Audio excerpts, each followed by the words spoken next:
여러분 안녕하세요. 이번 주제는 중국의 개항과 근대화 운동 그 두 번째 시간입니다.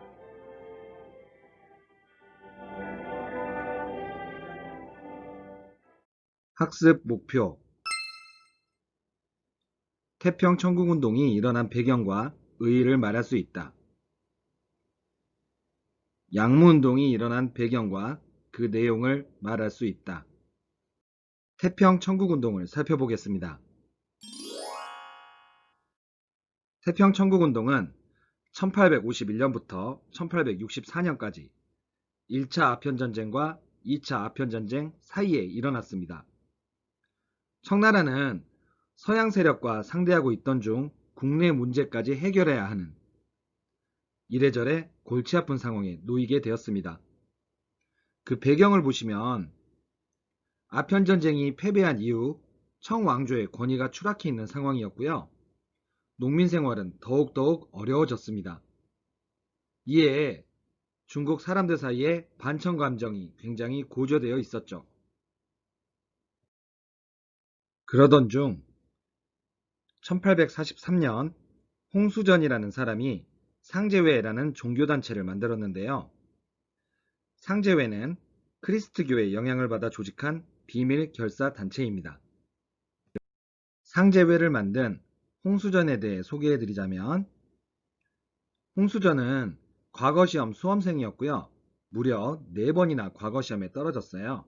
그래서 멘붕 상태에 있던 사람이었습니다. 세 번째 과거 실패 때 꿈을 하나 꾸었는데요. 꿈에서 금발의 노인이 칼을 한 자루 쥐어주며 네가 지상의 악마를 퇴치해 라고 하는 이런 꿈을 꾸었다고 합니다. 그리고 우연히 길에서 얻은 크리스트교 입문서인 권세양언을 득템하게 되죠.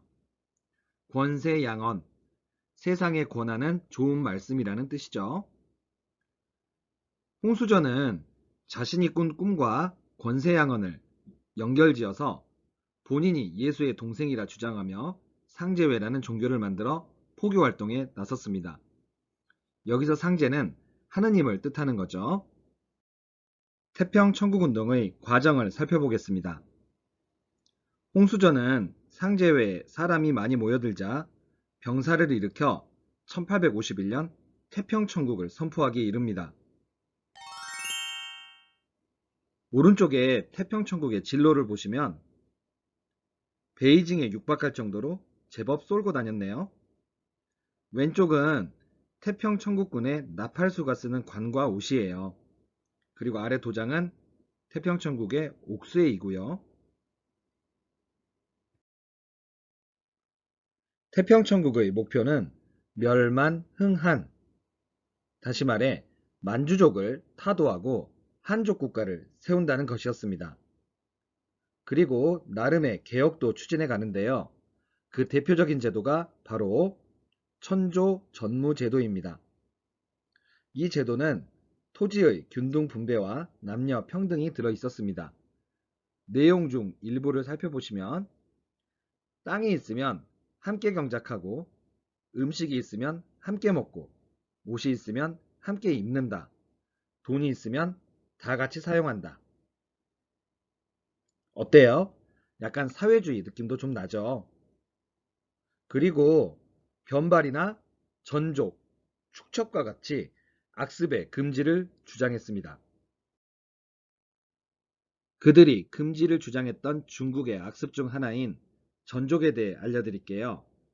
전족은 중국에서 여자의 발을 인위적으로 작게 하기 위해 헝겊으로 묶던 풍습을 말합니다.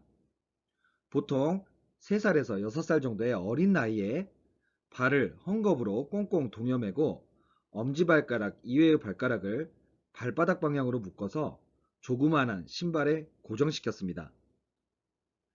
신발 속의 발 모양을 보면 이렇습니다. 어우, 끔찍하죠? 그런데 이게 중국에서는 미의 기준이었어요.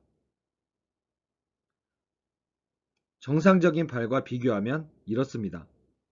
굉장히 고통스러웠겠죠. 세력이 커진 태평천국군은 난징을 점령하고 본격적으로 국가 건설에 착수하였습니다. 태평천국이 이렇게 세력을 키워가는데도 청나라 정부는 속수무책이었죠. 오히려 이홍장, 증국본과 같은 한인 신사층이 조직한 향용이라는 민병대가 태평천국군 진압에 나섰습니다. 참고로 향용은 단련이라고도 하고요. 일종의 의병 같은 건데 18세기에 일어났던 백령교회난 역시 이들이 진압한 적이 있었습니다. 또한 서양 열강은 처음에는 태평천국을 보고 뭔가 크리스트교 국가가 세워졌나? 라고 지켜보고 있었는데 이 태평천국군이 반외세를 외치며 외국 조차지를 공격하는 등 서양에 대해서 적대적인 태도를 보이자 청조를 지원했습니다. 나중에 영국인 고든이란 사람을 중심으로 외국인과 중국인 용병을 모아서 상승군이라는 걸 조직하여 태평천국군을 공격했습니다.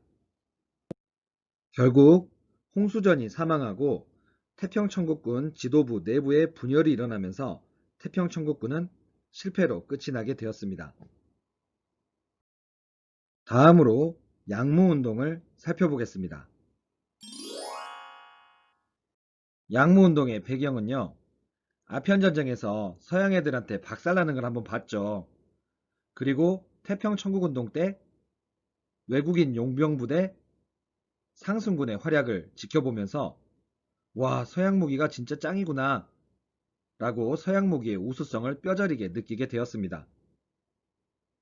선생님이 여기서 팁을 하나 드리자면 양무라는 뜻은 원래 그런 뜻은 아닌데 양무를 서양의 무기 이렇게 외워두시면 좋아요. 그래서 양무운동이 뭐냐 했을 때 서양의 무기를 받아들이자는 운동이에요. 이렇게 이해하고 있으면 공부하기 쉬울 거예요. 양무운동을 주도한 인물들은 아까도 나왔던 증국본, 이용장 등의 한인 신사층 출신의 관료들이었습니다. 이들은 태평천국운동을 진압하는 데 큰 공을 세웠고 이로 인해 청나라에서 라이징 스타가 되었죠. 그들의 실제 모습입니다.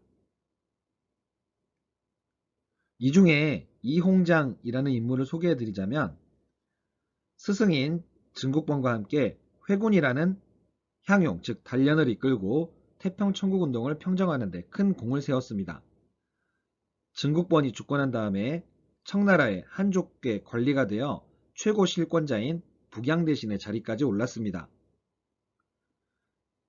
양무운동을 주도하면서 북양함대를 구성하였으나 청일전쟁이 패배한 이후 권력이 약해졌습니다. 그리고 이용장은 말년에 주로 외교관 역할을 수행했습니다.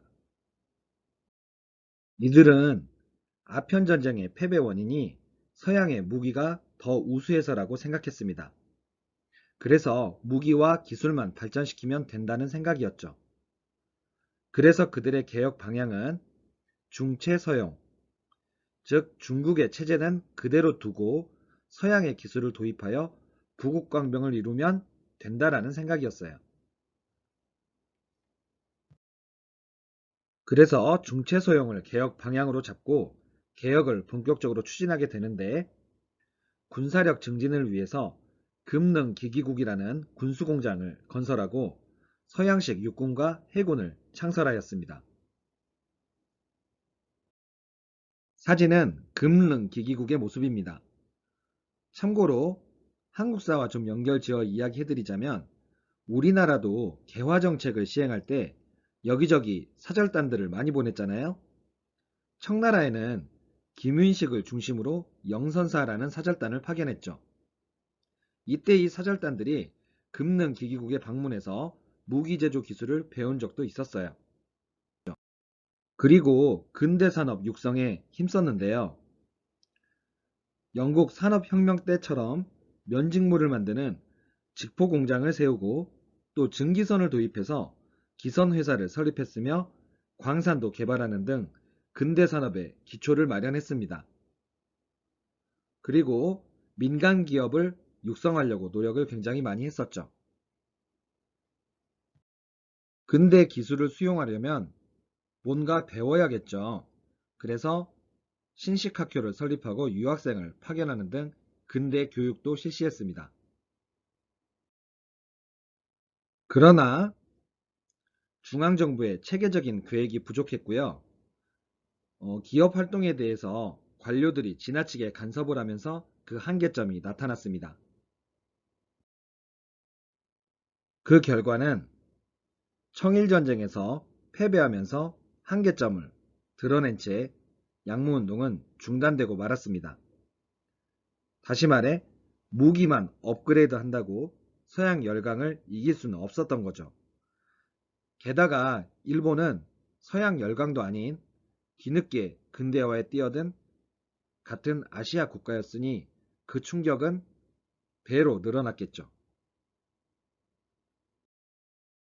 일본한테까지 진 청나라는 일본과 시모노세키 조약을 체결해서 일본에게 타이완을 떼어줘야 했고 막대한 배상금 또한 지불해야 했습니다.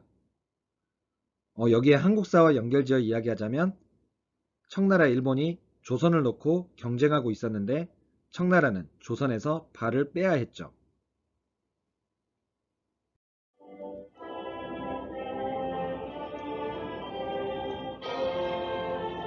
이렇게 태평 청국운동과 양무운동을 살펴봤습니다.